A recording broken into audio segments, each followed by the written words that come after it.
It's high spots. Not necessarily, but listen, stop. Do the high spots with some psychology. When High Spots came to me and offered me the opportunity to start interviewing people for a, I wrestled Brody in Japan for an hour a couple times. I wrestled Brody. I want to have fun. I still have respect for TNA. The network is here. I'm checking it out. I'm watching all the goodies. It's up. It's running. It's beautiful. Here come the Hardy Brothers! It was me looking myself in the mirror going, you know what? You never know when another shot like this is going to come along. There'll be another woman along in a minute. And it's come to this, and here it is tonight. All right, this is Rob Naylor, joined right now by Drew Galloway, and we are going to discuss the life and times. Good to see you, buddy. Good to see you too. All right. Don't love interviews, but I love you. So. Oh, look at this! What a great. Here I am doing an interview on camera. This is fantastic. This isn't gonna be like most. I'm gonna be like, "Hey man, when did you start liking wrestling?" I'm literally starting with what I want to know most. Obviously, we both are FCW alum. We are. I got there in October 2011. You were long gone, doing big things up top. But when did you get there? Who were the trainers when you got there? And what was it like for you to transport yourself from Europe over to here? Wow. That's a lot of remembering. Yeah, that's a loaded question. I'm sorry. Well, when I first came to America, I was signed when I was 21. I'd been wrestling 6 years at that point, and I went to OVW first. And I was on TV 3 weeks later, and I was there for 6 months. It closed, and I moved to FCW after that. And that would have been the beginning of 2008, probably January, February.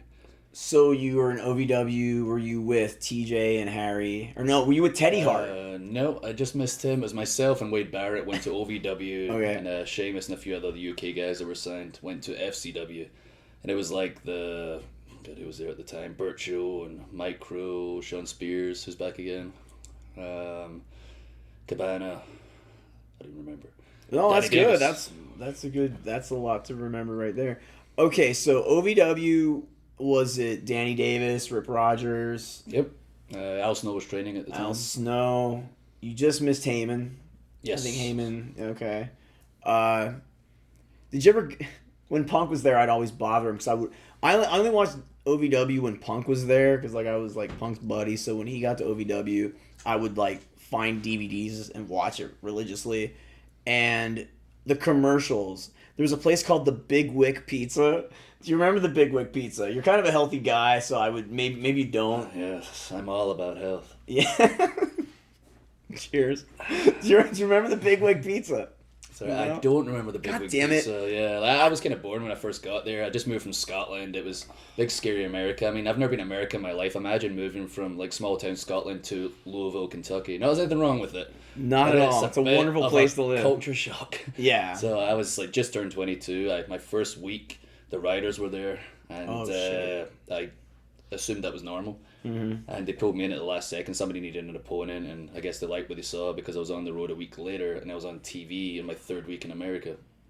And I assumed that was normal. And then I found out later they were there once every 6 months. That's right, because you were on the road and you were on TV, and then you disappeared. See, I forgot about that. And then you came back later, repackaged, and none of that existed anymore. Yeah, but it was fun. It was a good learning experience. Mm-hmm. I mean, maybe not been on TV so quick, but I came in, I killed the Major Brothers. They changed gimmick, went on to better things, and then I got to spend 6 months on the road learning and figuring out the American stuff, figuring out hard cameras. I remember getting on the road and getting told work the hard camera. I was like, hard camera? I work 4 sides, brother. I don't know what a hard camera is. And so I got a chance to figure out all that stuff, the big difference coming from Europe and working to the back row and working very big. Yeah. Try to figure out how to work more realistic and develop a style of my own. That's funny you say that, working to the back row. I always thought Cole Cabana was so good at working to the back row. Yeah, obviously WWE, on TV, and the boss stinks now, sophisticated audience, UFCs, more realism. Sure. OVW, another couple names I'll pass by. Who were the people that helped you the most once you got to American OVW? I didn't spend a great deal of time there, to be honest. Like, obviously Danny was awesome, I was awesome, but I was really only there for the TV show on Wednesday when I got back home. Mm-hmm. The Majors and I would At come the back. Davis Arena? Davis Arena. Oh, I've never been there. Oh, yeah. I gotta go. It's like gonna be a It's pilgrimage for some me. place. My first ever match there, I remember. Like, when you're over there. I wrestled Bertram my first match, and I was supposed to be babyface. It was main event dark, and Bertram came out. I was like, okay, he'll be the big heel. They cheered him like crazy, and I walked out. They booed the crap out of me, and I was like, okay, doing arm drags and stuff, and they're booing me. Finally, I was going over as well. I was going to win with, I can't remember, like a crossbody off the top, some sweet, unique babyface finish. There you go. And we did a spot where I was dropping down. I tripped him by mistake, and we came face to face, and I grabbed him, and then I just thought, I'm going to do a flatliner, and I hit it. And then I was going to just let him kick out, but he said, this is the finish, He called it, and that became the finish. Oh, wow. At the time, it was just on the fly. It was a little sweeter than a crossbody off the top. Not there's anything wrong with the crossbody off the top. But that's awesome. That's something that wouldn't happen now. But it's smart, and it worked then. Now everything's so overproduced. Not like, this is going to be like piss on WWE or anything, but like, it's so overproduced now. Like, I remember hearing about battle royals in FCW before I got there, where like a mascot would win it that wasn't even a real wrestler. Like, if that happened in the DeMont era, we'd all be fired. Like, yeah, I used to love the battle royals. I don't know if I can tell any of these stories, things we used to do. I'm sure. I mean, most of them were funny. Yeah, like there'd be whoever was going over wasn't really going over, and certain guys, not naming any names, Sheamus, Bray Wyatt, that guy would throw out whoever thought they were winning, and then Dr. Tom would give them crap when they got to the back, like joking, and send them back out. Dr. Tom. Then we throw them back out. Dr. Tom, when I was there, I'd be ringside doing stage managing, and basically, if something went wrong or I did the wrong thing, ring announcing or stage managing, he got so mad at me one night, he grabbed my hand and slammed it on a table. It's like, what the fuck? And I was like, whoa. And then I never did it again. And it wasn't like he beat me up or anything, but it was just like, he would get to you, he either cut a promo on you, or he would just like, motherfucker, you like, do it right. And then you do it right. Like, he is the best. Like I love Dr. Tom Pritchard. I'm saying this on camera. He's 100%. He's the man. He would, if you loved the business, you had a passion for it, and you had something to offer, you got all the time in the world for you. If you're coming in there and you don't belong there and you've got a terrible attitude, he will let you bury yourself and with a big smile on his face and let you do whatever you want. When they called me out of nowhere going from Marky Marksville to WWE for me, I show up in Florida and Joey Mercury's like my point person. I'm like, Joey, what should I do? I'm going to get there on Monday for my tryout. And he's like, you're going to meet Doc. He'll be the first person you meet. I'm like, well, what's he going to say to me? What should I say? And he's like, he's going to go, I don't like your fucking tie. I go, well, what do I say back? He goes, say, I don't like your fucking tie either. I'm like, I'm not going to say that to Dr. Tom Pritchard. So I came, and he goes, and don't be a fucking mark. So I'm like, oh no, well, that's going to be hard. So I go in, and the first fucking thing while Joey's sitting in the corner I say is, tell me about Manny Fernandez, man. And like, Doc's like, oh well. And Joey's like, fuck, this kid's gonna be the death of me. So then like Joey pulls me aside and rips me a new asshole for like being a mark and asking about Manny Fernandez. But then later that day I remember Doc pulled me aside. He's like, I'm glad you asked about Manny Fernandez. He goes, you know how many people I wish knew about Manny Fernandez? He goes, you like this, you have a passion for it, you give a shit.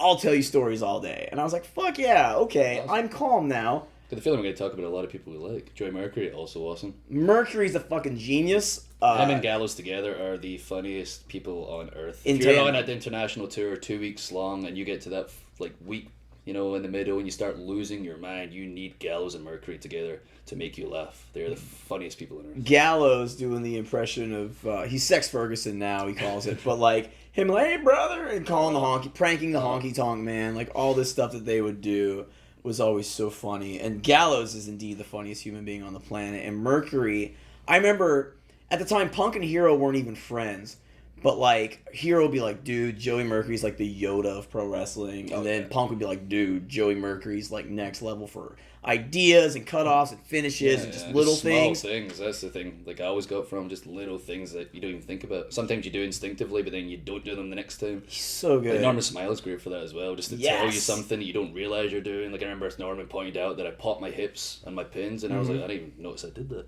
Thank you for telling me, because I'm going to make sure I'll do it all the time. So I'd watch videos back and notice that I wouldn't always do it. I'd do lazy covers and Norman pointed that out. Just little things that make it look that more believable. That's the thing with developmental because I would have to write shit up like they would give people like chest to chest covers and always put your hands up and hook the leg, man, and all these other things that they would make you do. But it's all just so obvious stuff. But then you go and you look at wrestling differently. You're like, oh shit, yeah, this needs to be cleaner. You could probably do this. Because I remember first week I got there, I like texted Punk. I'm like, oh my god, Mercury's brilliant. He's like, yeah, no shit. Like, duh. Because he just knew so much. I remember he would book finishes on our live events, and he would book these, like, Scorsese-esque dog and pony shows of one thing, another one, oh, another ref, boom, ref powders out, crotches himself on the post, another ref has to, and, like, they were, like, amazing, and, like, the people in Florida who had seen the same shit all the time would just go nuts for it. Like, he was just so bright. So you'd say he's Maybe one we of the... needed some of that tonight, actually, and Yeah. Orlando, this Evolve show, that crowd were pretty sweet. I'll tell you what, the crowd in Orlando, God bless them, they're a bunch of charming mutes. So Ebor's amazing. I love Ebor. Ebor was amazing. Respect to Thank you, Ebor. Ebor. We love you. Visit the castle. It's an amazing place. And then, have you been to the castle? I don't think I have. Oh, it's a vampire bar in Ebor. I remember the Ascent. Yeah. I won't incriminate people, but it's a really popular place. So aside from that, back to Kentucky. You weren't there long. They sent you to Florida. When you get to Florida, is it Kern, Kidman, I assume? Yep, I first got there. Kern, Kidman, Dr. Tom, Doc. Kidman. Dusty hadn't got there yet. Norma hadn't got there yet. So I think that was it at the time. Was there a guy named Steve Madison there? No. That rings a bell. Yeah, because I remember Kern knew a guy named Steve Madison, who was a Florida indie guy. Really good, polished guy, but I think he was helping train people too during the very infancy. He didn't last long. Oh, okay, yeah. if it's I think he was maybe around, like, he did some shows maybe at Bourbon Street, but yeah, he wasn't training anyone. Bourbon Street. Holy shit, you just said the right words. That's the place. When I got to FCW, there's this big binder of all the stuff that former creative assistant Matt Martellero would put the DVDs in this binder, and it'd be like Bourbon Street 2009 or 2010. It's a bar. Yep, smoky ass tiny bar. It's a pony ring, kind of like a smaller ring. Am I wrong in that? Yeah, it's a ring I was used to, like a British ring. It was about, I think, 16 foot actually, not even 18 foot. 16 foot ring that most of the guys had never seen in their lives, but like a good time. Everyone, I loved it. Everyone loved Bourbon Street. Oh yeah, clearly that place was awesome. Like Kern would film the crowd, so such interesting characters there. There was a person with an oxygen tank smoking one time, and Kern zoomed right in on them. And here comes an exclusive. Sorry, Steve. So get this. Kern's like, hey, Naylor, fuck around a little bit when you're filming these shows. I'm like, I'm professional. I'm not doing anything wrong. He's like, yeah, man, one time at Bourbon Street, I took the camera and turned it and saw some guy fingering his girlfriend. Yeah. I wasn't going to mention it, but yes, that crossed my mind a second ago. I don't give a shit, clearly, but yes. But yes, that was one of the... When we were doing the review of the tape the next day. If I coughed behind the camera when I was filming, I'd get heat. I can't even fathom how different it was. Like, Kurt is filming, awesome. Like, do people become close friends? Literally, if you were a good guy with passion and talent, you were good. Like, as long as you didn't fucking annoy anybody, you didn't have to step in eggshells. It was a really good time. Like, being at college, I came from university straight to America. Sure. It was like still being at college, but college for wrestling. It was awesome. When I got the call, I thought, like, fuck, I'm going down to FCW. It's like college for aesthetically pleasing folks. I thought everyone was going to be, like, I didn't think people were going to be nice. I was so happy at how nice everyone was. The boys and the divas were so nice. Like, management was cool. Like, everything was it was just such a fertile place. Everyone was learning. That building, FCW, Dale Mabry Highway, we love it. What was the place? Do you know the Pee Wee Herman story? When Pee Wee Herman... the fact he would talk to all of us and send us Christmas cards and stuff. I didn't know who he was. Pee Wee Herman does send everyone that he ever met at FCW Christmas cards. Respect to Paul Rubens. I had absolutely no idea who he was. I'm going to have to explain to him. Like, check this shit out. When Pee Wee Herman got in trouble in the 90s, he was doing some illegal things in the theater.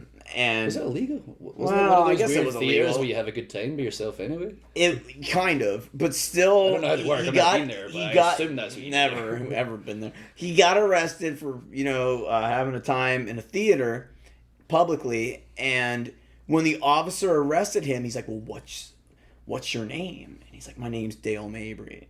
Oh yeah. Yeah. I So didn't know every that. time I drive on Dale Mabry Highway in Atlanta, listen to me, in Tampa, I think of Pee Wee Herman. Wow, there you go. Yeah, true story. Yeah, I met him a couple of times. I just thought he was this weird looking guy, and someone had to explain it to me. Check this shit. When I was a little kid in 1985, paint the picture. My heroes in life, Pee Wee Herman and Dusty Rhodes. It's an FCW What age TV were you in tape. 85? What's this? What age were you at this point? 7. In 1985, I I'm was born in 7. Look at you. Would you believe? This is fascinating to me. Anyway, so yeah. So Pee Wee Herman and Dusty were my heroes in 1985. And fast forward to 2011, I'm doing TV, and I'm in a little office that Dusty had. Mm-hmm. I'm in there, and in walks Paul Rubens, and I'm like, if you would have told little me, like, yeah, 20 years from now, you're gonna be in a room with like Dusty Rhodes and Pee Wee Herman, like working for WWE, I'd be like, stop, shut the fuck up. That's not gonna happen. Yeah, it happened. Awesome. It's wild. Yeah, I love The Office. The Office is Conversations great. in The Office, yeah. How many times did you get dragged in there, and Dusty, he worked on your character, kid? Oh yeah, God, I remember like walking in, like when it was Wade Barrett and I tagged for the longest time as British badasses, the British Empire, and we were kicking everyone's ass. We held the titles a couple of times, and finally told me we were gonna split us up and start a singles run, and we're trying to figure out the character. And he sat me down, and looked at me, and I was like, "What am I gonna be? Him to be something ridiculous." It was like a Theo with this cool kid, this Scottish aristocrat, or however it's pronounced, and we got into like the whole thing. He's explaining it to me, and you know, you're gonna travel from place to place. You're gonna party from LA to New York, all the cool places, and that's what you're gonna do. And you're gonna wear a kilt the whole time, and you're gonna be cool.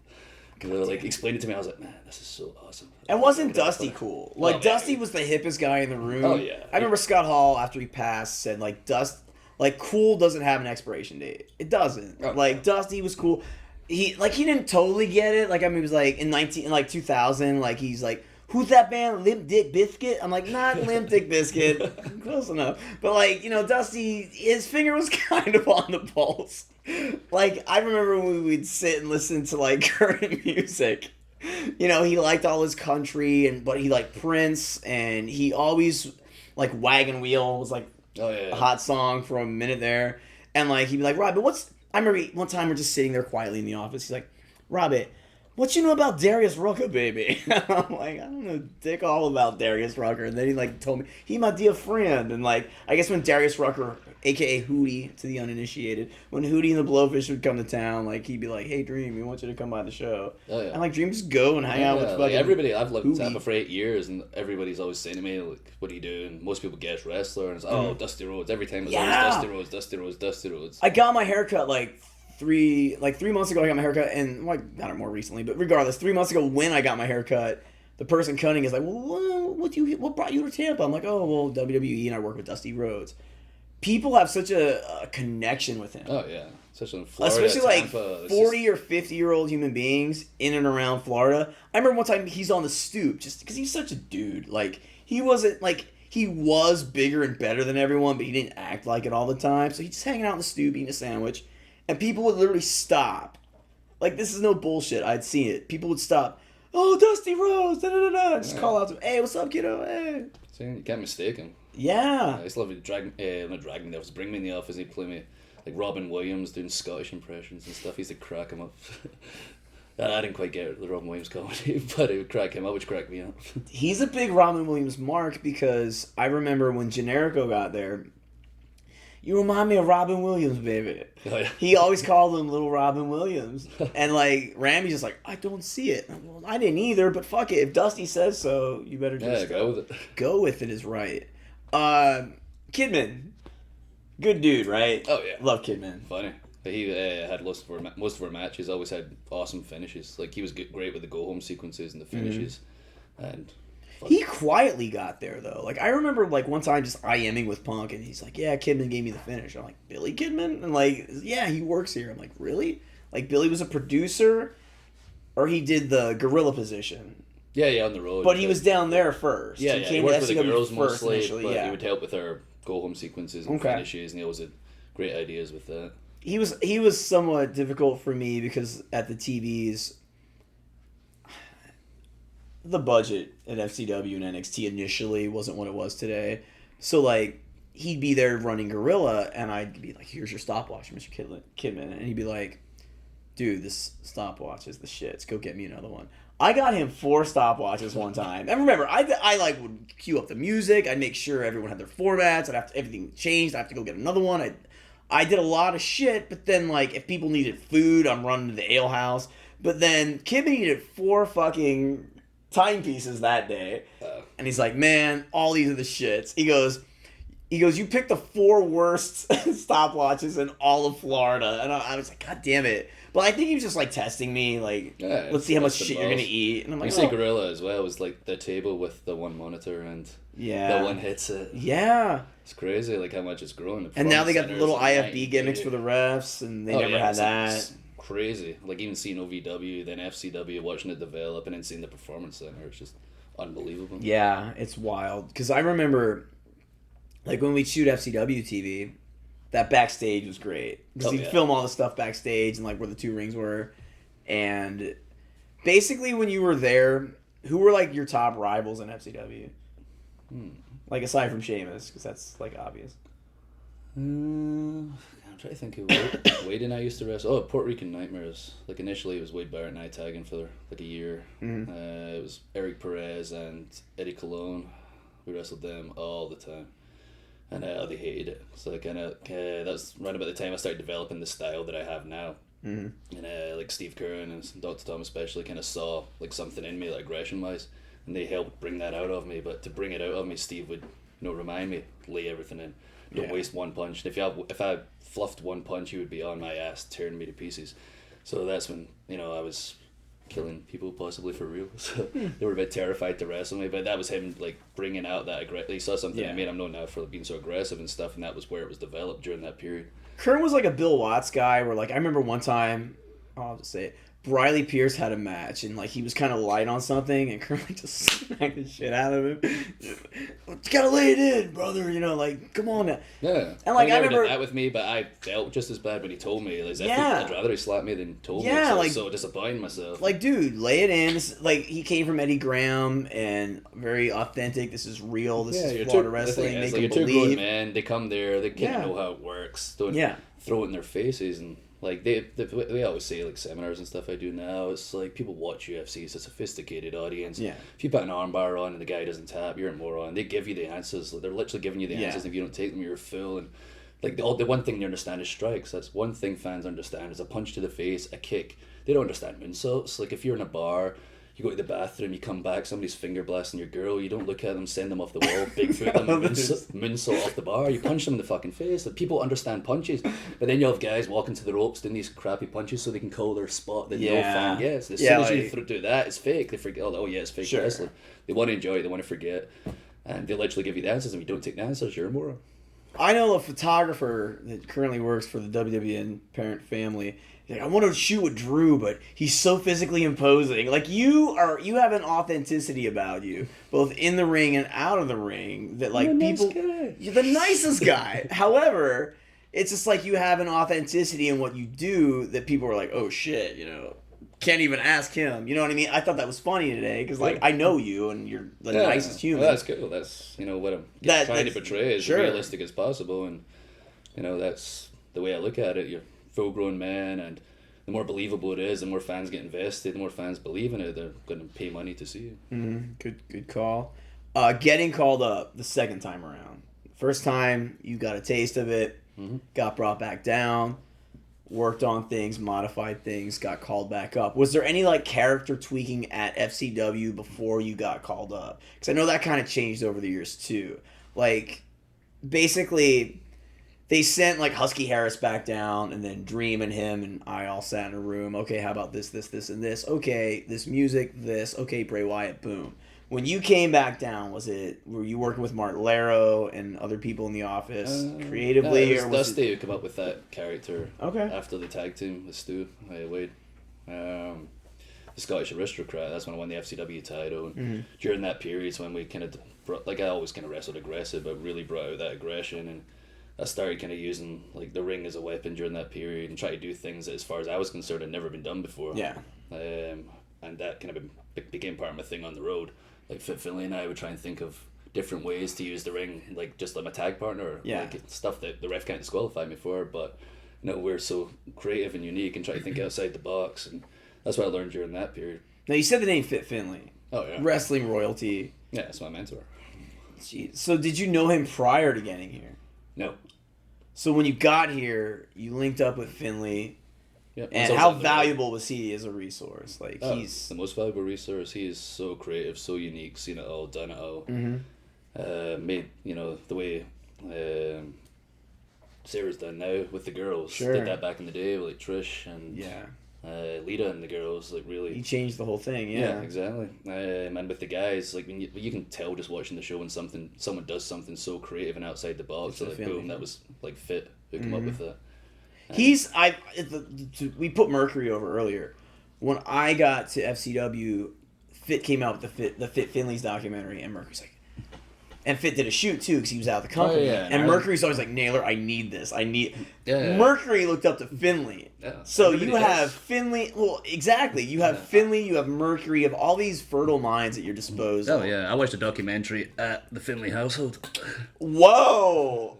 Look at you. All right. They're my buddies. I'm friends with the family. Have you seen him open one of these with his eye?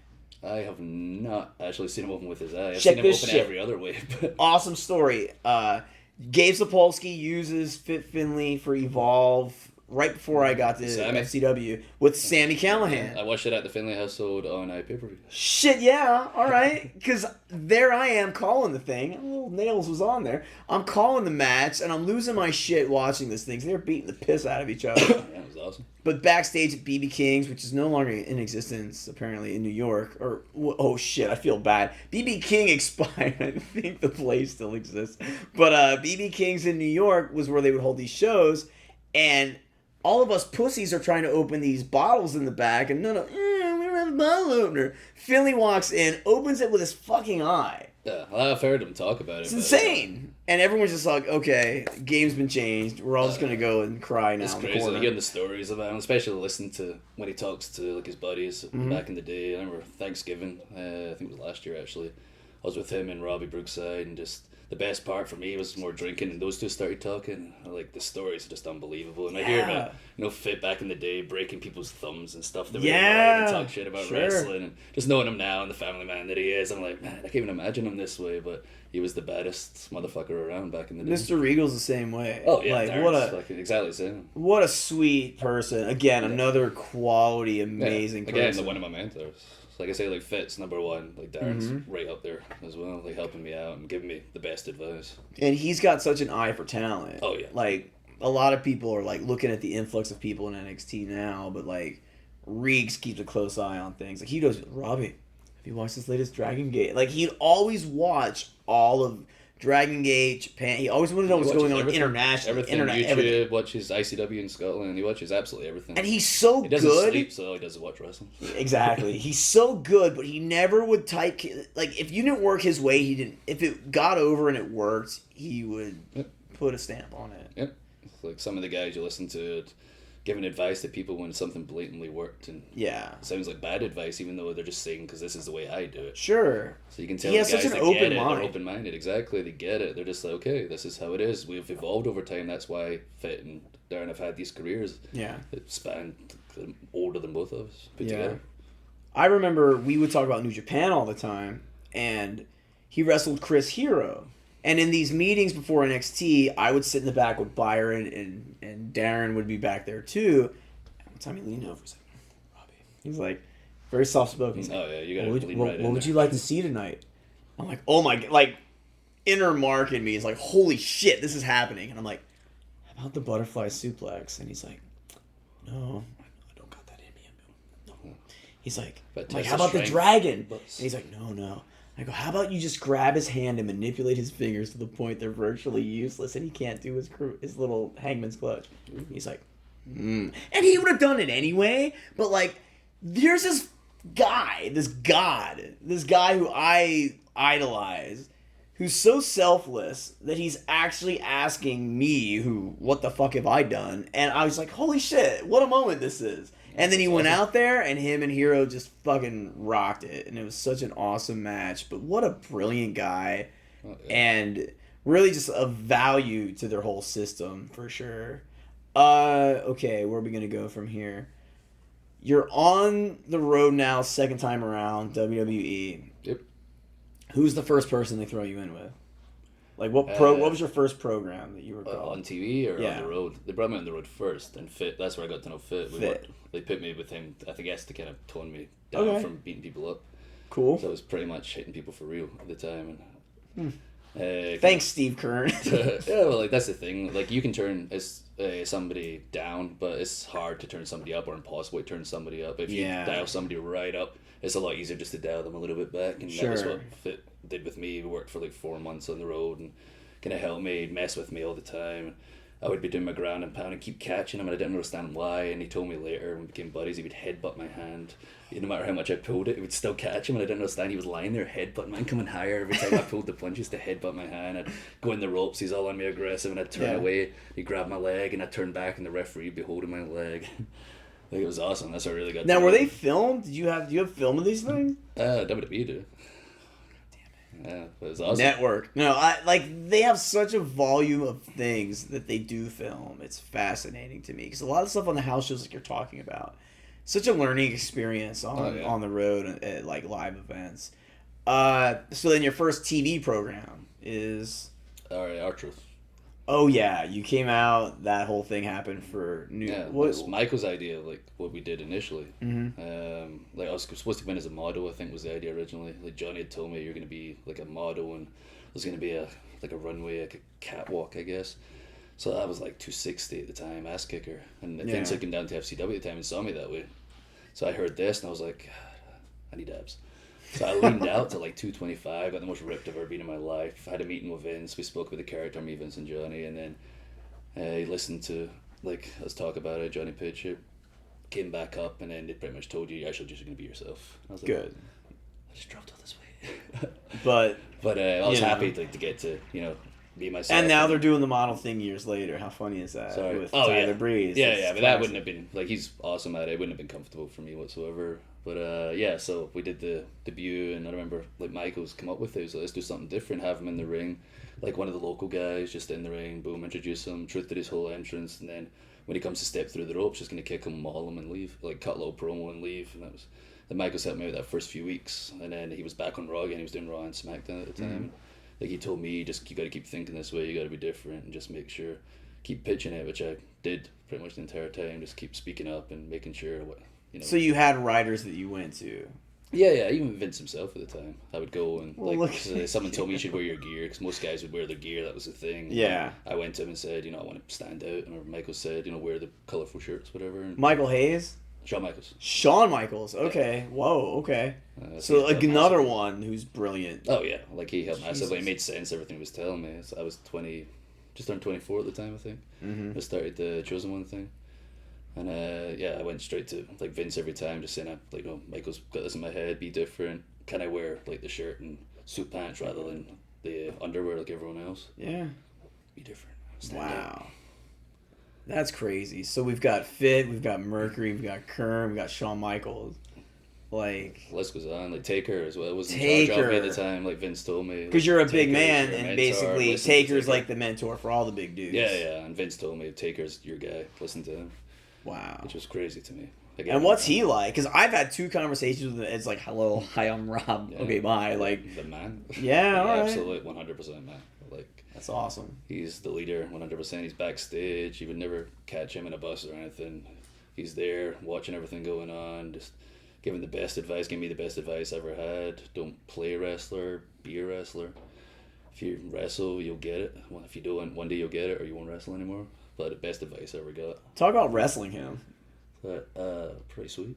Yeah, I found it would be. The retirement match with Michaels. Mm-hmm. I think I'd been undefeated. Well, I got defeated by, I think, Kane and Hardy, and it got reversed. And then it reversed, yeah. So I was undefeated still. Excuse me, and it was myself and Taker. I remember I was standing by the ring during the day, and Wade Barrett was standing there looking a bit nervous, and they were doing NXT Season 1 at the time. I went up and tried to talk to him, my good buddy Stu, and I'm just like, hey buddy, because I'm a bit nervous wrestling Taker. He's like, Drew, I can't talk to you right now.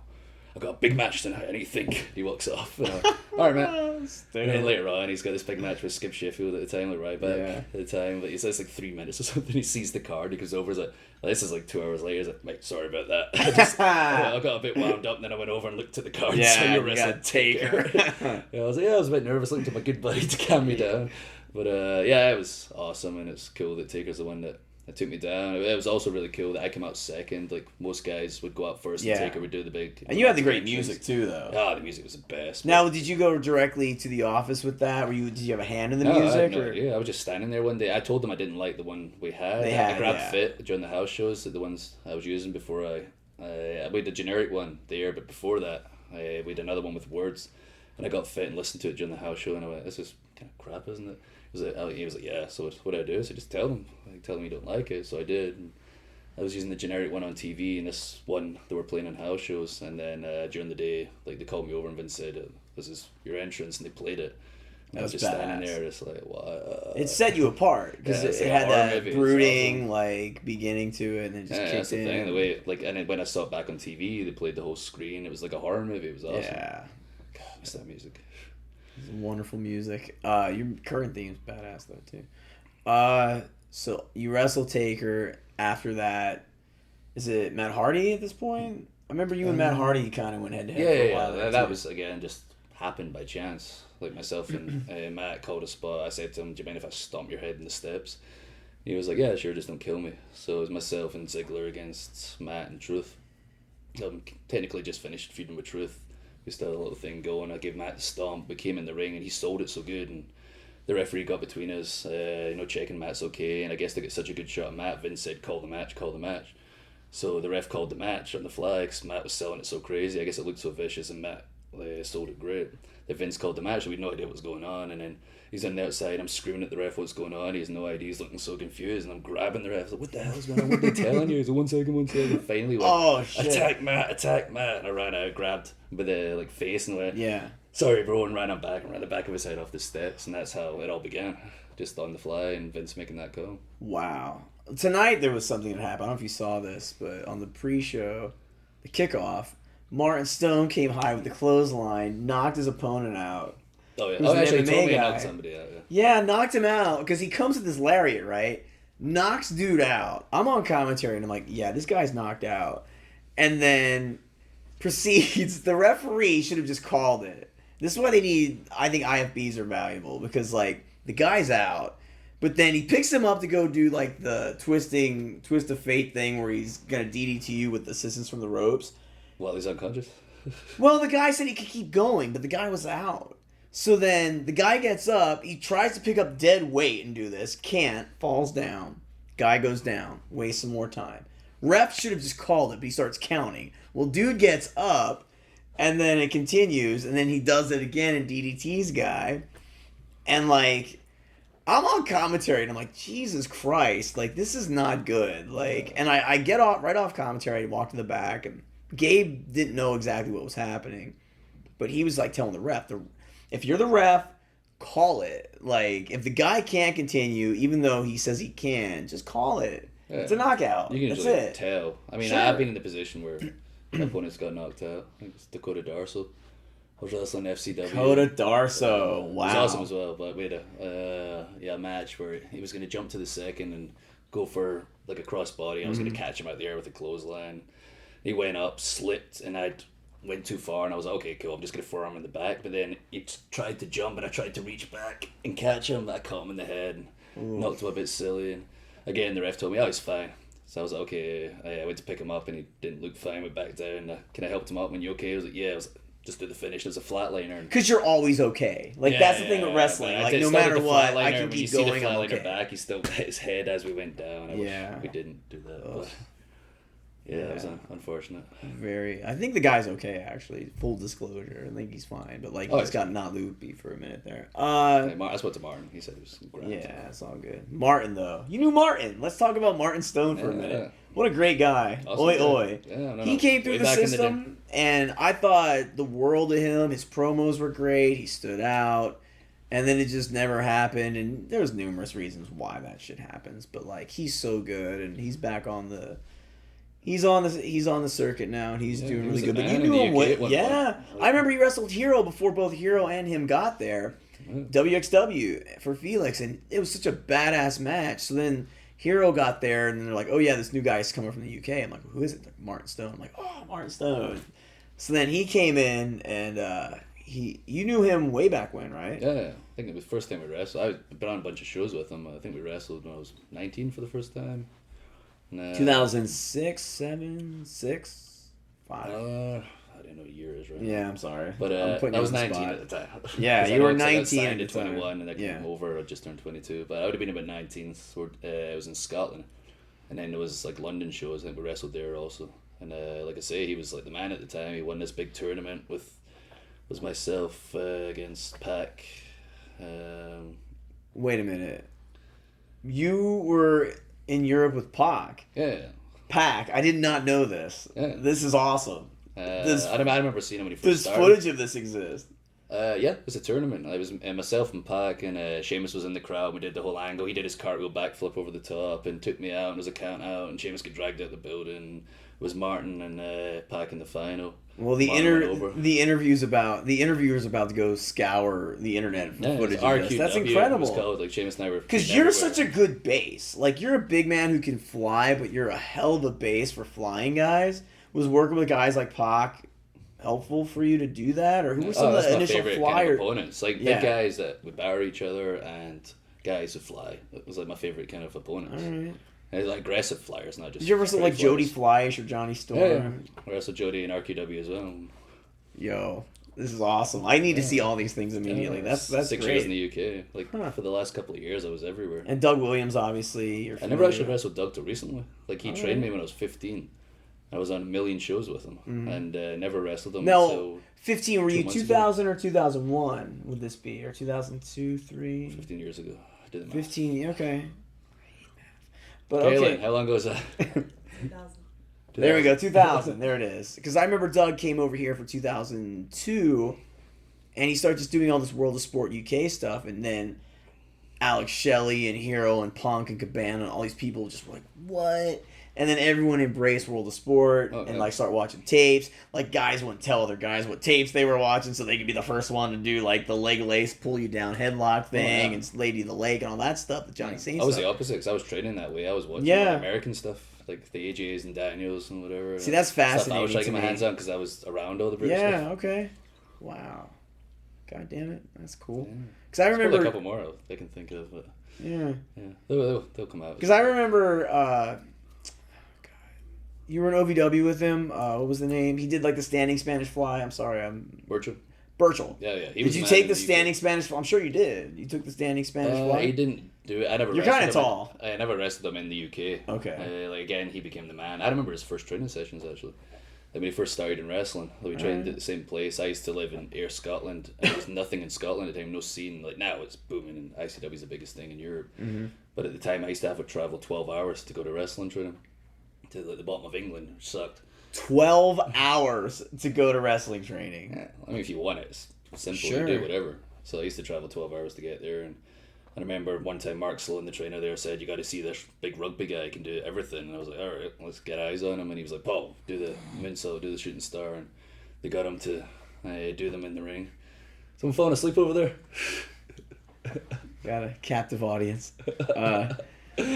Yeah, I'm the most boring interviewer ever. No, it's great. You stop. I don't talk about anything controversial. No, this is great. No, Paul Burchell, standing shooting. But I remember when he first started, and then I remember when he retired. It was crazy. I watched his whole career. Like, he was awesome and so creative. He got more of an opportunity. Yeah, I remember seeing like the standing shooting star. I'm like, what? He's he used to run and jump over the ring post. He was 280 at the time. Yeah. And like in the UK, before he went to America, I remember being on the same show as him. The last show he did, he was gigantic and run, leap straight over the ring post. Nuts. Unbelievable. I felt bad for the guys catching him because everyone. Exactly. Do you remember the Headhunters? The Headhunters. Oh yeah, WWF. Yeah, they were there too. But like, they were the two big 400-pound Abdul the Butcher looking guys. Yeah. And they would do like WWF. Yeah, they would do like somersault sentons and moonsault. Like, can you imagine catching this? Like, I don't want to catch Jushin Liger, no less. Like, that's what I think every time I see somebody that big. I'm like, man, I feel bad for the base. Like I was doing I done the Slammiversary the other week. And it was the last day of like 5 days of taping. Everyone's all tired and brothered out. And we're talking about the match, and they're like, "Yeah, AJ jumped off the shark cage one time." And we're kind of looking around. Everyone kind of looks to Matt, and like Matt had like 3 TLC matches in 3 days or something. He's like looking like, "Yeah," and I'll jump off it. Oh no! But they're like, "Would you weigh again?" I'm like, "I'm like 6'5", 250. You got me." And then, I ended up doing it. They called me great, but poor Matt took the brunt of me falling about 13, 14 feet. How great a guy is Matt Hardy, by the way? Awesome. Love Matt Hardy. Didn't know him till recently, but like, what a smart, savvy guy. Oh, yeah. Like, he's a wrestling encyclopedia. Remembers everything. Like TJ just remembers all the shows, the dates, the places. Yeah, TJ, Harry, Joey Mercury, Shane Helms, and Hardy. Yep. Like, I hit Mercury up. I'm like, wrestling. all you Omega guys are insane. Like, I thought I had stupid Rolodex of knowledge of useless things, but they're all just like... Oh, yeah. Every place. Do you remember the Power Team? The Power Team USA? Anyone? Remember the Power Team USA was Sting, Warrior, and there were 3 other guys. Well, I met Shane Helms at the last TNA taping I visited, and he's just like... Hero went up to him, and he's like... Who was the black guy in Power Team? And Shane Helms like, Garland DeNoho. And like, no one knows this. And like, he went over to me and he's like, who is the black guy in Power Team? I'm like, oh, well, Garland DeNoho. And like, Hero's just dying because he's like, I can't believe 2 humans on Earth, aside from Rick Bassman and the other people in Power Team, know this. But he's like, here are you 2 idiots, and you know all this. Oh, yeah. It's knowledge. He's so smart. Like, Shane Helms, he's great. Brilliant guy. Matt Hardy. That's my 8 match. He's like him and Abyss. Most of my agents, they're both awesome. Great. And Joey Mercury is another one where like me and him would go down the roads, and I could be like, Tito Santana, he's like Mission, Texas, 235 pounds. Like, we knew the Bill Apter magazine, like, weights and, like, heights and everything. We just fuck around. I remember every time I see him, I always tell him, World of Wrestling. I was in the UK. I loved that. Power Slam and World of Wrestling with 2 UK magazines that Bill wrote for. Power Slam. And Bill, I met Bill recently under unfortunate circumstances, but Bill was, like, such a nice guy. He's like, oh, yeah. This guy know you. I write for FSM magazine, and like he writes for it too, and it's fascinating. I'm like, oh my god, I write for the same magazine Bill Apter does. Yeah. Like, that's crazy to me. Because we we all grew up like, there you go, boom. We all grew up reading it. Month was ICW, so yeah, FSM's the only one now. Power Slam's gone, so SFM's the only magazine. That's the big it's dog. Awesome. If you're in the UK, buy it. If you're in America, order it. Now, skipping a lot of stuff, we've got a finite amount of time. You came to NXT. When NXT first started, they had the title tournament, and you and Rollins tore shit down. Do you remember this match? Yeah. Because I remember... I remember them both. They were awesome. The one in the tournament was insane, because I remember he ultimately beat Jinder to win it. Yeah. But he had heat at the time, and there was heat with Terry Taylor, and there was actual thought of Jinder winning, and I loved Jinder, but he was not the guy to win that. Like, it needed to be Seth. But I just remember thinking, holy shit. I remember being like, shape up, dude. They're going to give it to Jinder, who's not... He's like, he's been on the road, and they're going to bring him back down here, and he's going to win it. But this is a fresh new brand. They need a new guy to win it. But I just remember him and you. What an incredible... To this day, one of the best matches ever on NXT TV. Because before what it is now... Guys like him would come back and raise up other guys like Seth. I remember... I loved coming back. I wanted to be there all the time. I asked to be there. Oh, so fun. I think I'm the only guy that ever said, send me back. No, because also Henning and TJ would come down. Because I remember the only other match aside from you and Seth that I thought was like top shelf. Holy like, shit. Guys that guys that can base. Like, guys that get it as well. Yeah. It's so easy talking about it. Like, he's got so many ideas, both think outside the box. It was just the easiest thing to put together and the easiest thing to pull off. And am I wrong in thinking that sometimes guys on the road would be like, God, I want just TV time. I want to have a longer match. I want to just kind of play with things. And you guys would come down to us and just be able to have that creative freedom to go 2 segments and just like... Yeah, that's all I wanted to do. All I wanted to do is wrestle. It's as simple as that. And I was happy when I got to wrestle. And if I got to wrestle someone who's good, like Rollins, there was so many guys down there I wanted to wrestle. I was like, him. Like, I want to be down here. Please send me here. Send me back. I'm the only guy that said send me back. I remember when you started on the indies, I was so excited because I had like a giant list of everyone I wanted to see you wrestle. Oh, but me too. It was funny because when you came down to NXT, it was the same thing. Like, I was like, oh my God, we got to do... Like, I remember... Seidel or Bourne was down there at the time. I'm like, oh shit, they should mix it up. Yeah, we'd won in Superstars one time. I remember TJ still talks about it to this day. Oh yeah? Those are my favourite matches in Superstars. We had so much time. Myself and Bourne, myself and Morrison, Masters. TJ loves superstars though, because TJ's upset. TJ Wilson, Tyson Kidd, is obsessed with Yoshitatsu, and he literally on his speaking out of turn. I love TJ, but literally, if you go to his home and you watch wrestling with him, there's a Rolodex of months worth of Yoshitatsu matches from ECW or Superstars, including some shit bombs with Regal, which are just cool. They're so good. I'm sure they're great. Yeah, YouTube them. They're amazing. Find them. Hopefully the network has them on soon. Oh, no, I remember. You're all missing out on it. Oh, it's so great. Like, literally, if you tried to mistime as many spots as Yoshitatsu. And he's a great guy. We love him, Yoshi. Oh yeah, God bless you. But like, I wait to hold Darren afterwards and rock him and say, "Sorry, Darren." Yeah, these Yoshitatsu matches are brutal. But no, he's doing really well now, and well, he's getting better now. You know? Yeah, and I heard like match wise, he's doing good now. Yeah, they just kind of threw him out there, you know. Yeah, I think he got nervous. Like in FCW, he was fine. We had some great matches in FCW. Mm-hmm. I think he just got inside his own head. Yeah, imagine like on just the getting road and kind of regressed a bit just because he was just thinking too much.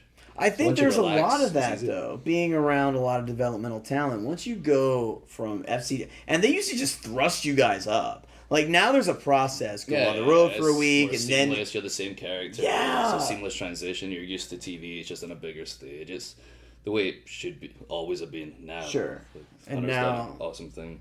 because I remember they would just thrust people up there. Like you were like, oh my God, you might be the record. Like you literally show up in Kentucky, boom. Third week, I think. It was Yeah, on that's TV. insane. Yeah, like 'cause Wade Barrett got there 3 weeks after me, and I was just started on TV. Yeah. Remember Al came over to me and said, "You got a phone call." He gave me the phone. And it was like at the time Howard Finkel used to call you to be on the road, and I was like, "Oh wow, this is Howard Finkel." Yeah, It's like, Howard Finkel here, World Wrestling Entertainment. How's it going? Yes, that's telling me what I'm doing. I'm like, all right, this is obviously just part of the process. This is normal. And I find out later it's completely not normal, and I think people were a bit upset, but I was just the right place, right time, and they had the right idea or liked what they saw or whatever. But Finkel is an I said this was underutilized normal. guy there, by the way. oh, I think so. First of He's all, another wrestling encyclopedia. insane. And I was so happy when he came to visit us because, like, he was off the road. I was working like Summer Rae and Alicia Fox's little sister, Kaylee Turner, and all these other people, and I'm working with them to ring announce. Well, thank God Fink comes in because I don't know that much about it. So he comes in and just schools everybody. Then he's going to announce one of our shows in Cocoa Beach. I hand him a mic.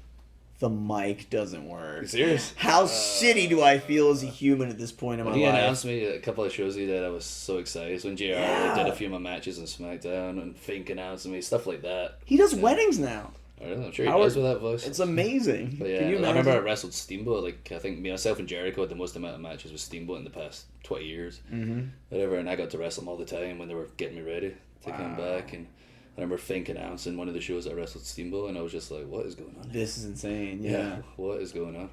Ricky Steamboat. Talk about him. You were around Yeah, him a awesome. good deal.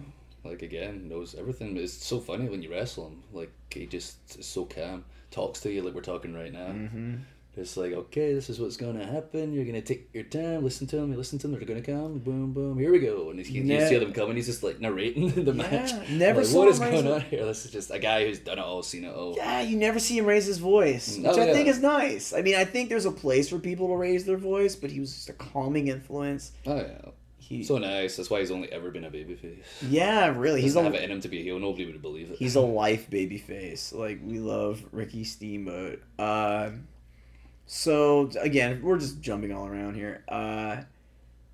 You jump on to the indie scene. Oh, actually, no, 3MB. We got to talk about the 3MB brothers. I mean, we skipped the IC title. Oh, I know. WrestleMania. We jumped to 3MB. We'll be going 18 hours otherwise, but let's talk. titles. But, how dare you? We're going to go to 3MB right now. Talk about Heath. Talk about Jinder. Awesome. Both wonderful humans. Yeah, like it's just I think it was unfortunate. Like Vince had the idea, wanted to give Heath a group. People had obvious suggestions. Vince doesn't think like most people, and said something completely out of the box. So take two serious characters that we've not been doing anything with forever, and do this and see what happens. And I guess they had like a thought process, but I needed surgery at the time.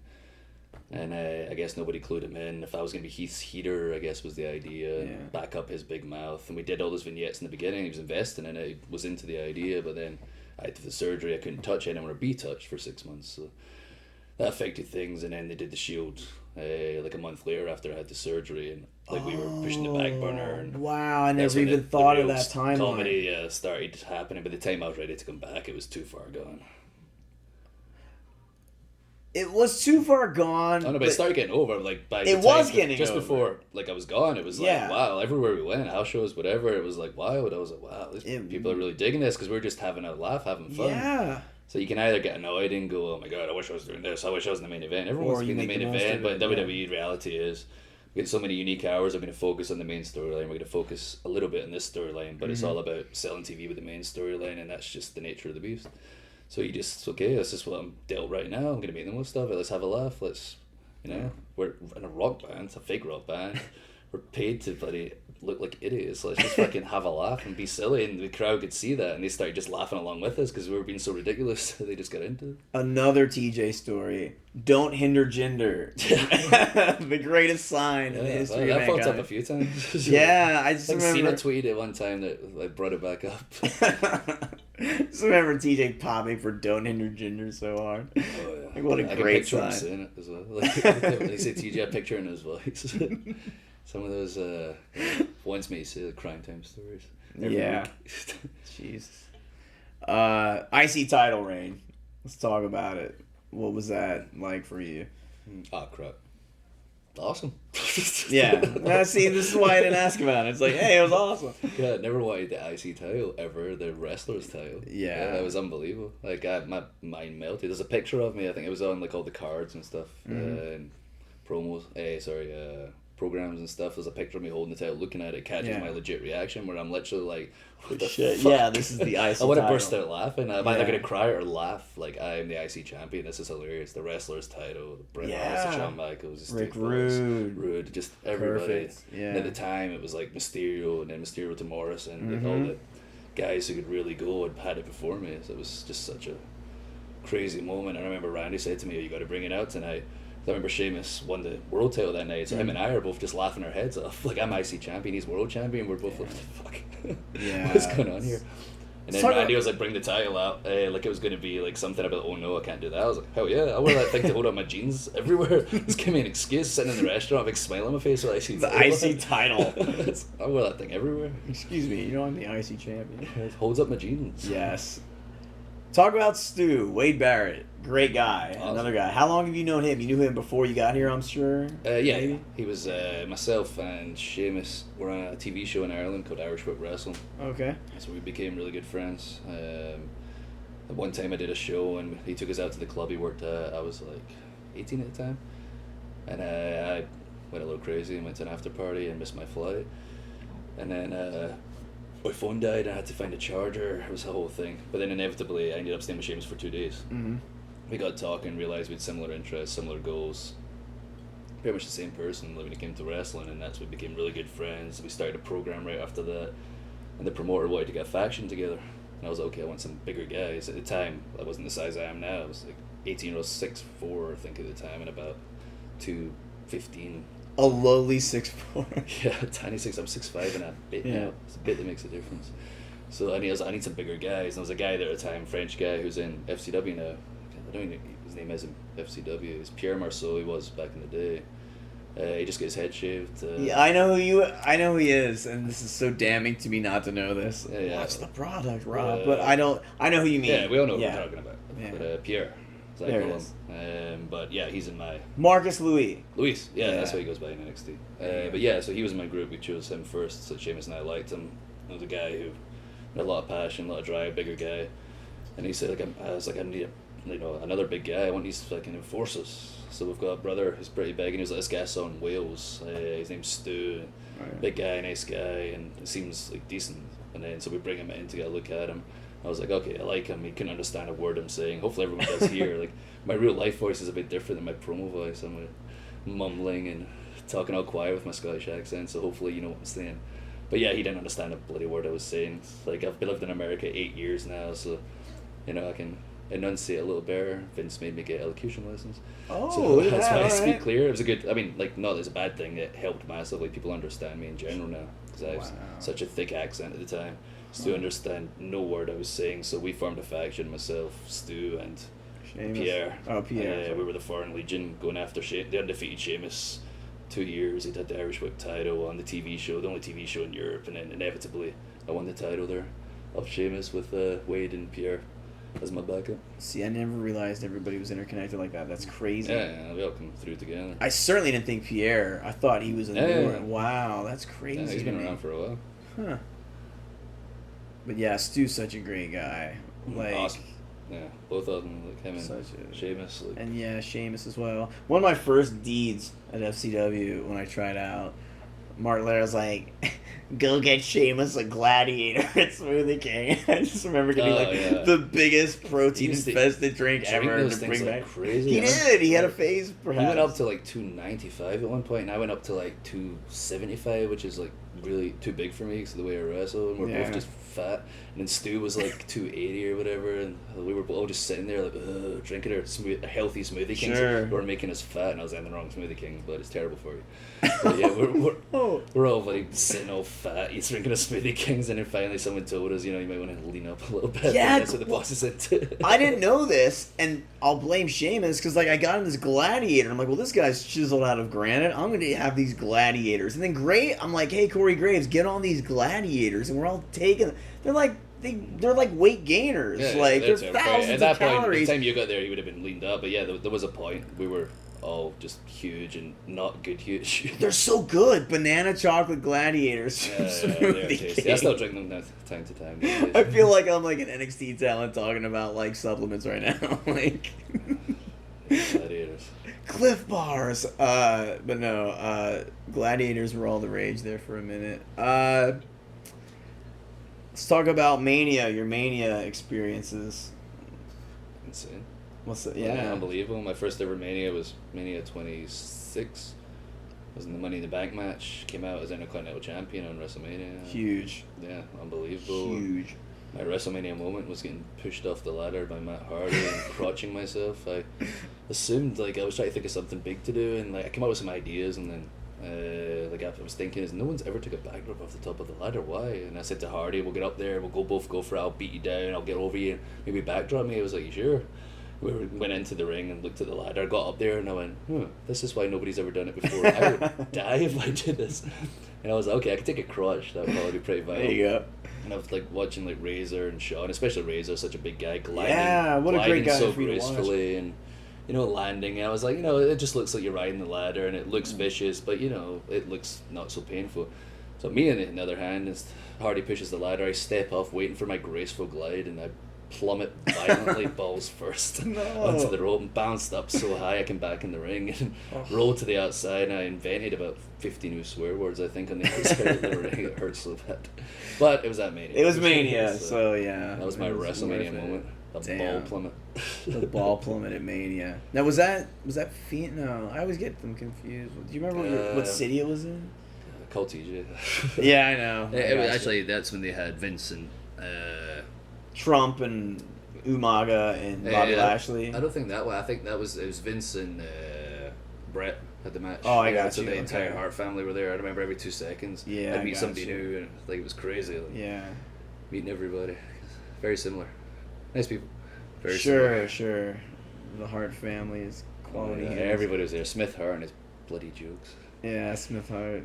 Pillar of the community. That's all I'm going to say is Smith Hart. Yeah, that's all it's like saying Teddy Hart. It's like Teddy Hart is Teddy. Friends with Smith Hart on Facebook. Are you really?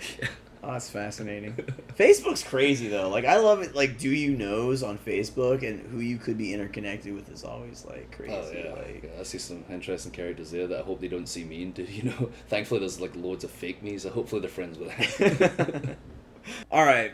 Let's now talk about other agents at WWE that helped you out, like Michael Hayes or any of that crew, like Mike Rotundo, maybe. Yeah. Was he there when you were there? Yeah. Yeah. See, I don't know much about the actual Arn. Yep. Like, you have anything to say about any of these guys? We'll just start playing the name game now. Or like Michael Hayes helped massively. Like Hayes, especially in the beginning. Excuse me, when I first came up. I think he was pitching for me, like to get up there right away. I saw something in me, helped me a lot, especially with the right way to talk to people and stuff, like not being so brunt and Scottish and walking right up to people and going, "Hey, that's my idea."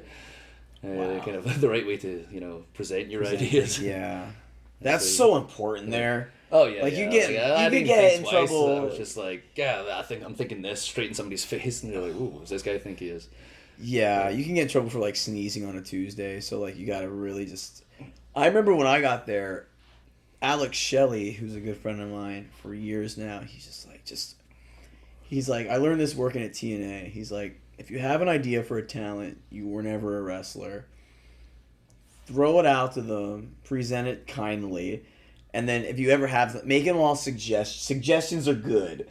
Like, always make suggestions. Don't say, how about you do this or you do that. It's always suggest something, throw in a complimentary portion of it, and then if you don't like something they do, always close with that and kind of just like make it a soft look. Like, and that, it helped me so much because like I'm terrible at all that stuff. Yeah. I just wish it was what you can do in the ring, in the microphone that matters. Sure. Oh, no, it does. It's so much more than that. Like, I remember just like filtering ideas through Dusty, and it would always just be like, I couldn't just be like, how about we do this? With him, a lot of it was reverse psychology. If I ever like wanted something too much, nah, that's bullshit. We ain't doing that.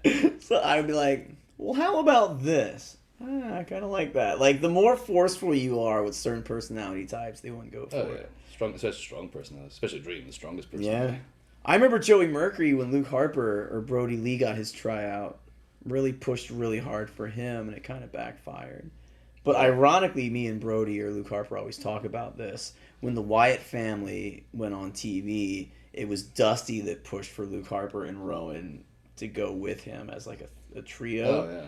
So like, even though Dusty almost didn't help him get hired, Dusty ultimately helped him get on TV. Yeah, he's awesome as well. Yeah. Another great guy. Yeah. So is Rowan as well. The nicest guy in the world. Yeah. He was learning on the go, obviously. But looked the part massively. But yeah, Harper's awesome.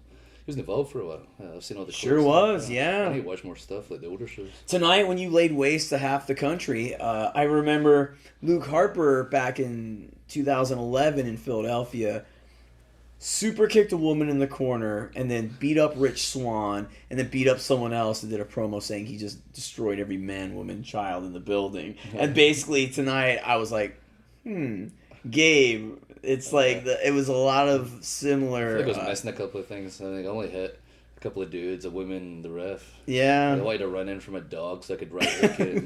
Somebody with their baby at ringside I could headbutt. Yeah.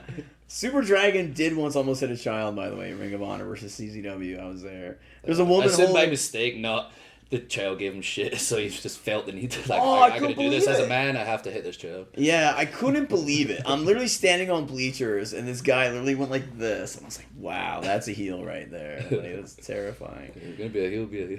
Yes, clearly he thought so. So post WWE, you jump into Evolve with the Ferocity. You and Trent were supposed to wrestle. I had left town around this time, but you end up wrestling Chris Hero and like ascending immediately to the top of talk about talking with Gabe Sapolsky. Was Gabe he's been a mentor to so many over the years. So what do you think of Gabe? What were your first thoughts on Evolve and all of that? I watched Evolve and I could see clearly it was awesome. Mm-hmm. Guys were awesome. I knew of Gabe and what he'd done, especially with like Ring of Honor. Mm-hmm. And I spoke to Trent one time. We were sitting having a few Steve Weisers, and I'd mentioned to him, like, I want to get out there and start, showing people what I can do. He's always, pushed for me. I remember one time Roddy Strong said to me after we'd had a few matches, Trent had, put you over big time, and I was like, that guy, man, like, he's so brutally honest, but he was meaning it as a compliment. Basically, now I see it, which meant a lot to me. So I respect Roddy so much. He's so good. But Trent was, telling everybody, Drew can go. I know you've not seen him do much in a while, but trust me. And then that's what I said to him, I want to do these places. And he was like, Evolve's awesome. Like, you're not going to get the money you get elsewhere. And I said, it's not about money. I just want to wrestle, and I want to wrestle the best because I want to be the best. It's as simple as that. And he went, I bet I can get us in a match. And I said, perfect way to start. And then he got hurt, and during that period, I went back to Scotland of a surprise return. And the company ICW is just doing phenomenal. The best company in Europe, one of the best in the world. The fans are unreal. We sell out everywhere, every time, months in advance. I'm about to do a show in 3 weeks. I've been champion there since November. It's 1,800 people. It's been sold out for 4 months.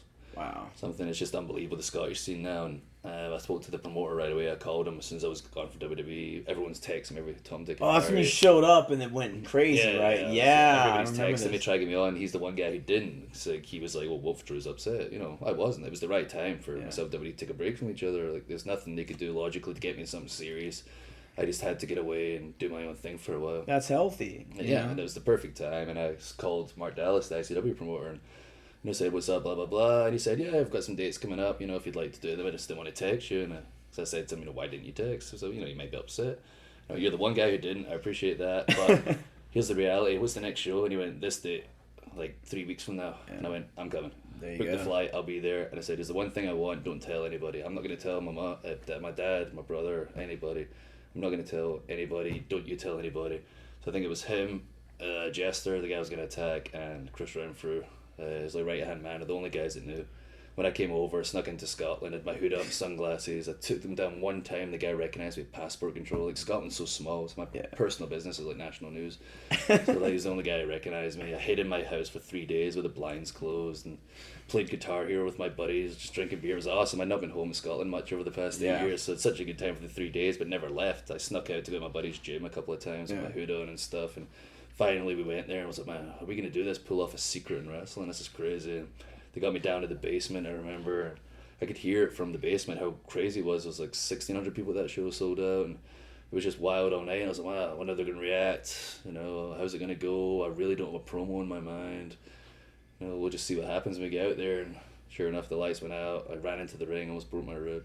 Got myself in before the lights come up, thankfully. And I took the hood off. It was just insane. Biggest reaction I've ever had in my life, probably will ever have, no matter. Even if it's WWE, 90,000 people, I don't know if they could make as much noise as 1,600 Scotsmen. Yeah. Like, it was wild. And poor guys that I was hitting when I was that amped up. Yeah. I got knocked out a couple of teeth that night. And it was just unbelievable. And then I just spoke my mind afterwards. And so many guys contacted me. Mick Foley was one of them. And just said, wow, like, this is a guy who could really do something. He did a lot for me as well, Mick, especially. He was going to write something for me like he's done for a few guys. He said, I want to wait and do something special. He was on Austin's podcast. Mm-hmm. He spoke about me on Austin's podcast because he wanted to get a bigger audience, to get eyes on me. He really believed in me. And then Gabe saw this after Trent got injured and said, okay, I think I know what you're going for. You want to make an impact. You're just straight off TV. I think it'll help you and help us if we do something shocking. Yeah. That was the title switch with Hero the first night. And I think he told me since then we became good friends. He's awesome. He's such a genius, Gabe.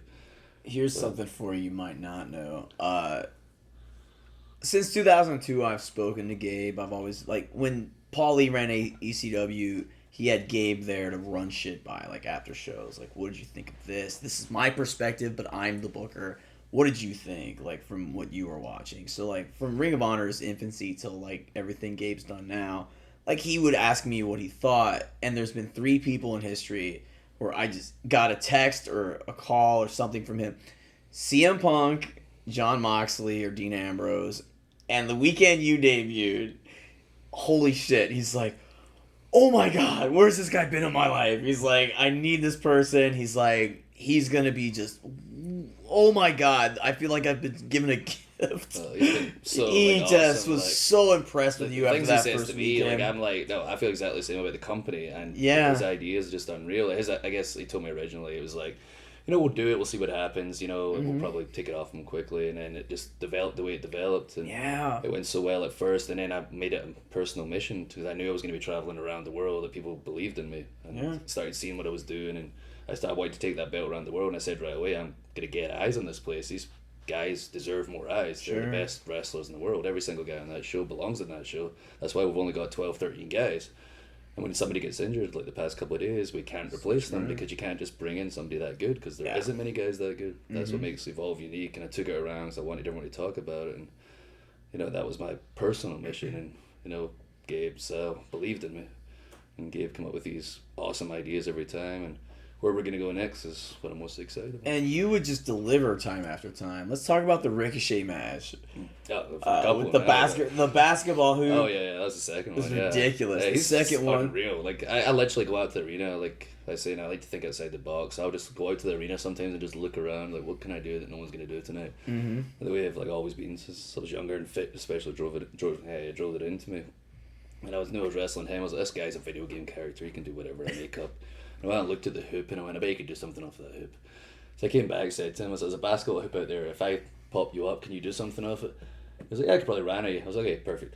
We'll go over it in a bit. There's a show going on, so we can't go out and talk about it properly. Yeah. I guess he went out and looked, and in America, like we don't have in the UK, they've got the big basketball hoops, like they put up against the wall. Mm-hmm. They're like 20 foot in the air, and he came back and was like, man, I don't know if we can do that. It seems pretty high. And I went, bro, I'll get you up there. And he went, okay, if you're sure.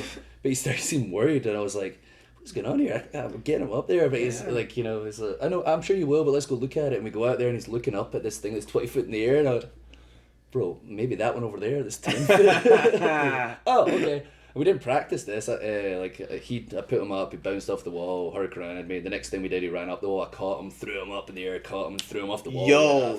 You sack of shit at him. Yeah. Scott Hall influence. He picks him up body slam style, sacks of shit. After he backflipped off the wall and like caught him, like back to back. Those two spots were. I said to him right before we walked out. I looked at him. Like, you know, most people practice this shit. And he went, yeah, we'll be good, bro. It's so casual. He's a freak of nature. Yeah, he's like a cat. You throw him out of a character. tree, he's gonna land on his feet. It's crazy to me. And I didn't know you'd worked with Pac prior, and Pac and Ricochet obviously have the history. A couple of so times. I remember really Pac cool. started. It's Newcastle. There's a company called WZW I used to do. And I remember everyone saying that you got to see this guy, and like at the time we'd do every move like the history of the world because he didn't know at the time. But I would watch him and go, "What the hell? I've never seen anyone fly His like this." physical potential was insane. Oh yeah, like, and he was just out so of control. jacked out of his mind and doing all this crazy stuff. And there was like 100 people there or whatever, and he's doing the most insane things I've ever seen anyone do in my life.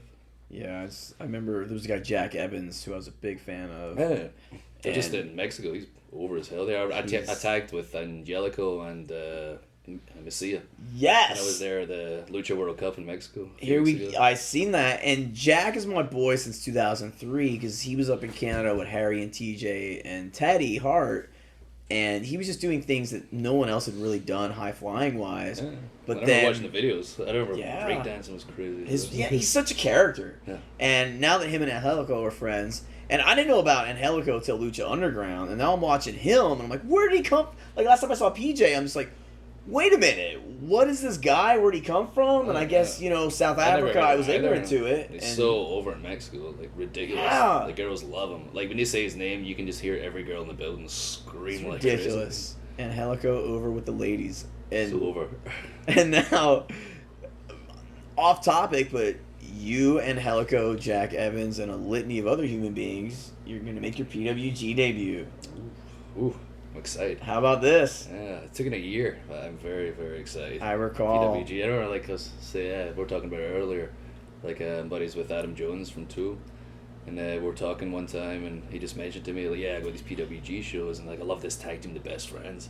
And I went, Best Friends? I thought about it, I went, wait, Brett isn't that? And I texted him, because I know he loves Tool. Like, I didn't know Tool. Like, I felt so bad when I started getting to know him. He's such a nice guy. I love wrestling.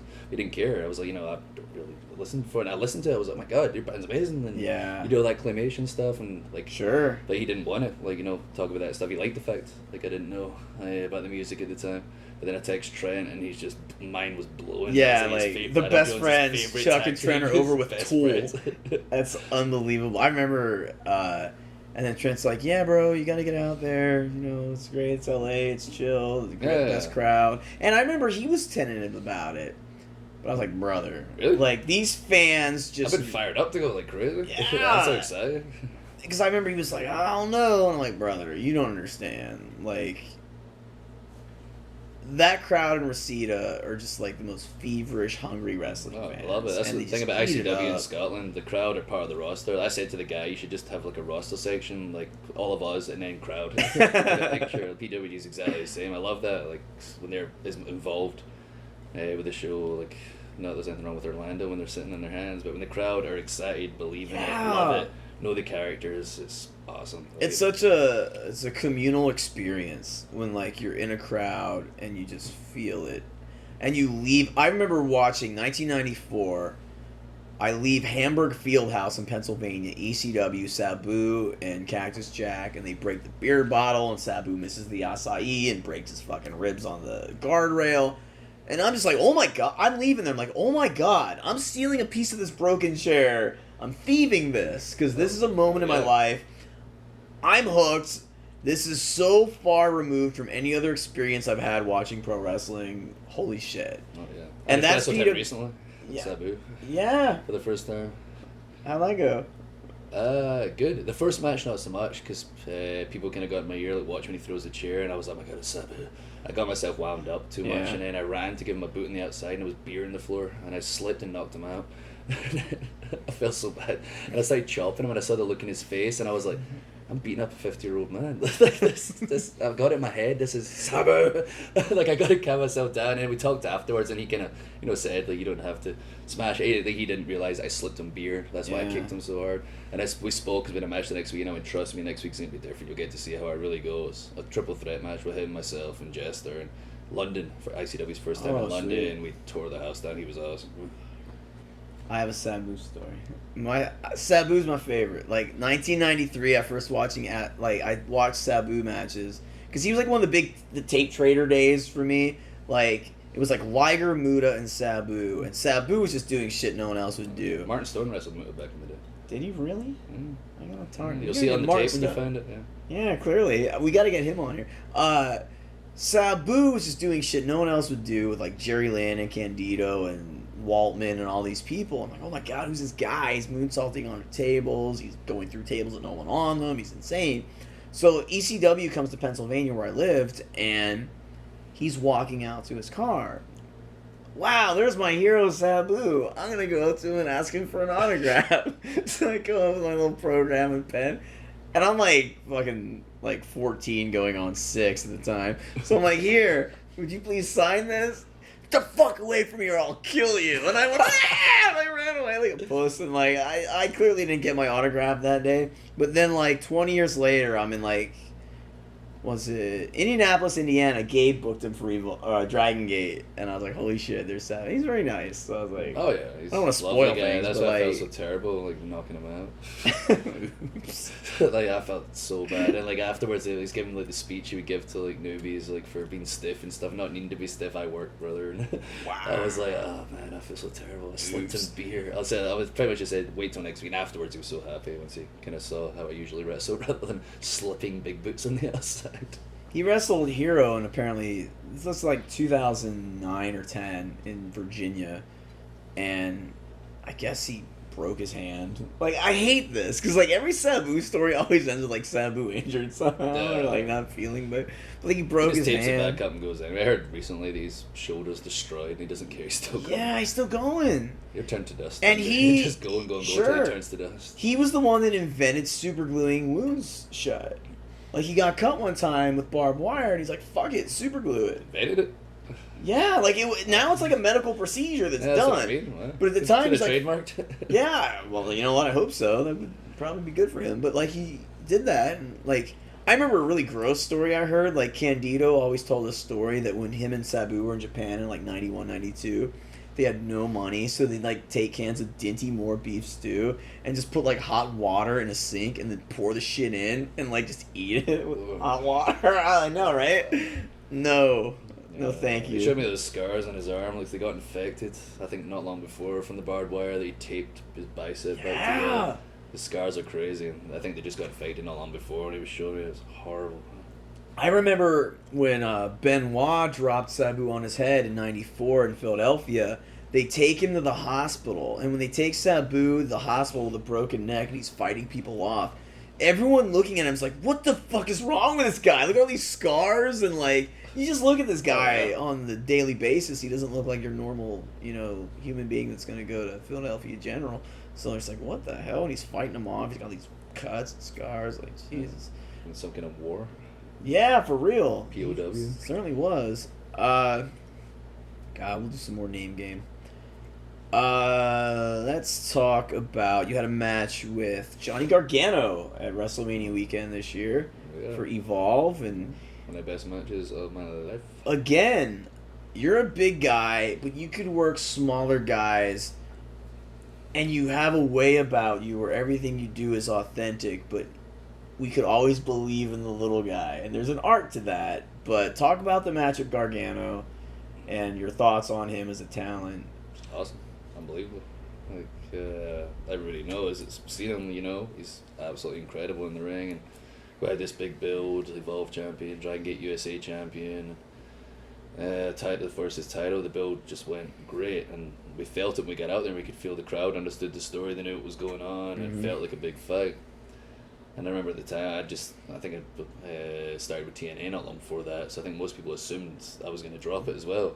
I assumed he was going to drop it. Like, when I watched it, I'm like, well, good run, and then surprised me. And I love being surprised. That's, like, part of the fun of wrestling, when you're surprised at what's going to happen. Like, my style, his style, things I don't know, both probably never done before. Just it came together so easily. The DDT off the ropes? Like, when you had him up top and he fucking turned you? Yeah, but never done anything like that. Like, I don't think I've ever taken anything like that before. Like, just talking about it, we took about 10 minutes. It was easy. Both of us were on the same page. We understood the story. It was simple. It maybe looks complicated watching it back to some people, but it literally was that easy. Like, we're just both on the same page. He gets it. He's awesome, and he's so creative. It was one of, if not the best match I've ever had. Wow.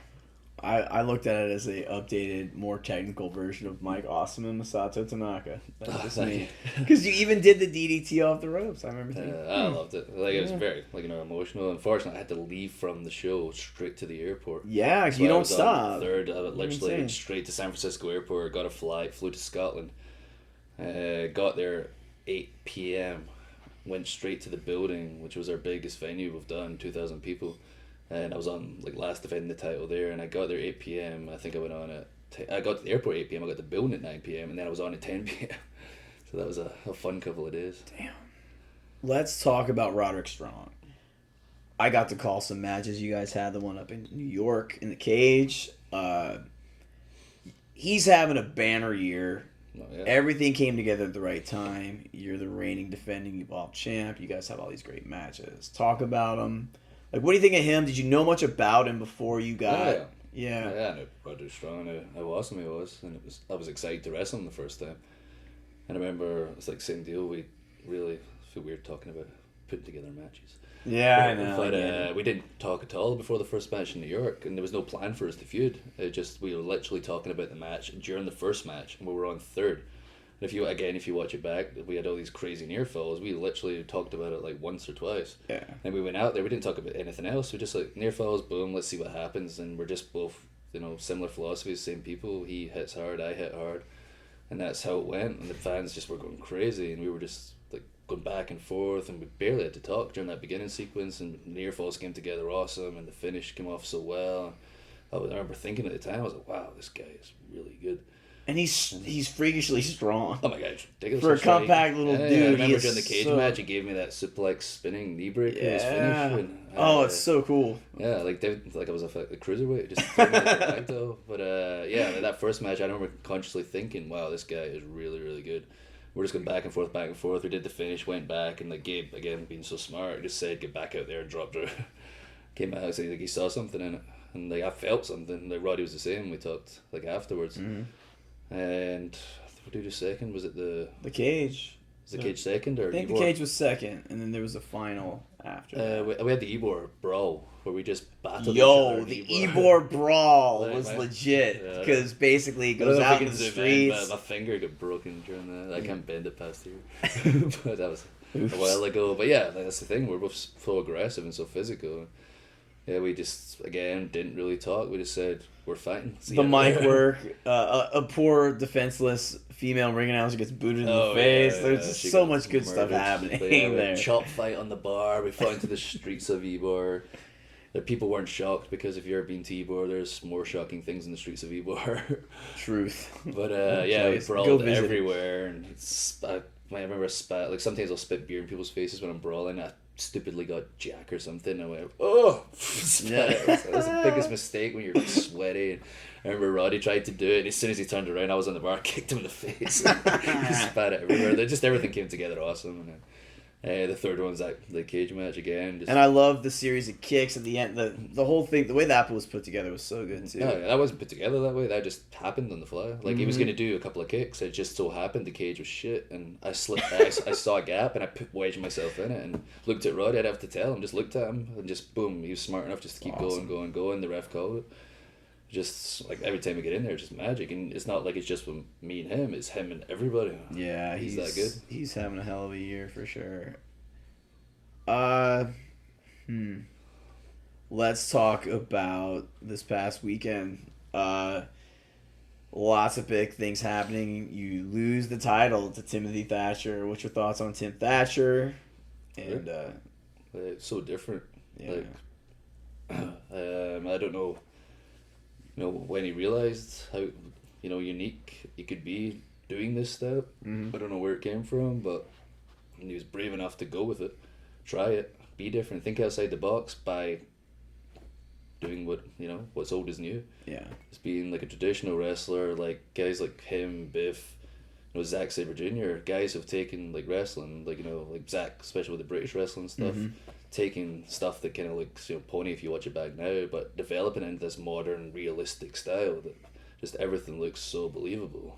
Drew Gulak's another good one. Yeah. I miss him. Yeah, please throw in names I forget because I feel like Hero. Dick when I watch back and then go, oh man, this guy. No, like it's such a good melding, and I know Gabe's a big fan of that style right now. Yeah, it's awesome. It's just there's so no different, wasted motion. Yeah, it's so just believable. So clean and crisp and believable, and yeah, like we knew he was the guy months ago. Like, how about Zach? Did you know Zach before you got here? I didn't. Because Zach's a youngster. Yeah. But, like, Zach and just his joint manipulation and the stuff he does, like, it's just so pure. I can't wait to watch him and Roddy back from the other night. Like, I was on after, so I didn't get to see it. But I was backstage listening, and I went, what are they doing?